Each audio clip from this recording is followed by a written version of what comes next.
Hello guys! இன்னைக்கு நம்ம என்ன பார்க்க போறோம் அப்படின்னா, Adobe Illustratorல டிரான்ஸ்ஃபார்ம் ஆப்ஷன் யூஸ் பண்ணி எப்படி ஒரு டிசைன கிரியேட் பண்றது அப்படின்னு நம்ம பார்க்கலாம். ஸோ இப்ப நான் என்ன பண்றேன் அப்படின்னா, ரெக்டாங்குலர் டூல செலக்ட் பண்ணிக்கிறேன். செலக்ட் பண்ணிட்டு ஷிஃப்ட்ட ஹோல்ட் பண்ணிட்டு நான் ஒரு ரெக்டாங்குலர் ஷேப்ப கிரியேட் பண்றேன்.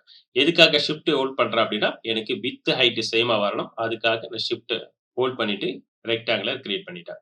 ஸோ இதுக்கப்புறம் இந்த ரொட்டேஷன் டூல டபுள் கிளிக் குடுக்குறேன். டபுள் கிளிக் குடுத்தா இந்த ஆப்ஷன் வரும். இதுல 45 அப்படின்னு நான் டைப் பண்ணிட்டு என்டர் குடுக்குறேன். ஸோ இப்போ இந்த ரெக்டாங்குலர் 45 டிகிரில ரொட்டேட் ஆயிருக்கும். இதுக்கப்புறம் டைரக்ட் செலக்ஷன் டூல எடுத்துட்டு, ஸோ இந்த சென்டர் நோட மட்டும் செலக்ட் பண்ணிக்கிறேன்.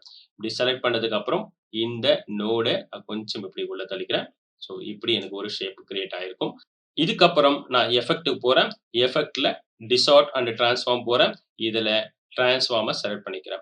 இந்த காப்பீஸ்ல நான் 10 அப்படின்னு நான் குடுக்குறேன். 10 குடுத்துட்டு இந்த இடத்துல ஆங்கிள்ல 360 டிவைடட் பை 10 அப்படின்னு நான் குடுக்குறேன். ஸோ இது குடுத்ததுக்கு அப்புறம் நானு இந்த ப்ரிவியூய ஜஸ்ட் ஆஃப் பண்ணி ஆன் பண்றேன். எனக்கு 10 காப்பீஸ் கிடைக்கும். இதுக்கு அடுத்த ஸ்டெப் நான் இந்த இடத்துல ஆங்கர் பாயிண்ட்ட கீழ இருக்கிற இந்த பாயிண்ட்ட கிளிக் பண்றேன். ஸோ கிளிக் பண்ணேன் அப்படின்னா, இப்படி ஒரு டிசைன் எனக்கு கிரியேட் ஆகும். ஜஸ்ட் நான் இத ஓகே நான் குடுக்குறேன். ஸோ இப்படி நான் இத மூவ் பண்ணிக்கிறேன். கைஸ், இப்ப பார்த்தீங்க அப்படின்னா, வெறும் டிரான்ஸ்ஃபார்ம் ஆப்ஷன மட்டும் யூஸ் பண்ணி நாம ஒரு டிசைன கிரியேட் பண்ணியிருக்கோம். கைஸ், இது போல Adobe Illustrator பத்தி பேசிக்ல இருந்து அட்வான்ஸ் வரையும் நீங்க தெரிஞ்சுக்கணும் அப்படின்னு நினைச்சீங்க அப்படின்னா, இந்த சேனல லைக் பண்ணுங்க, ஷேர் பண்ணுங்க, மறக்காம சப்ஸ்கிரைப் பண்ணுங்க.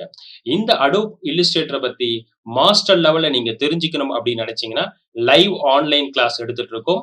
கீழ டிஸ்கிரிப்ஷன்ல நீங்க கிளிக் பண்ணீங்க அப்படின்னா லிங்க் இருக்கும். அத கிளிக் பண்ணி ஜாயின் பண்ணிக்கங்க. Thank you.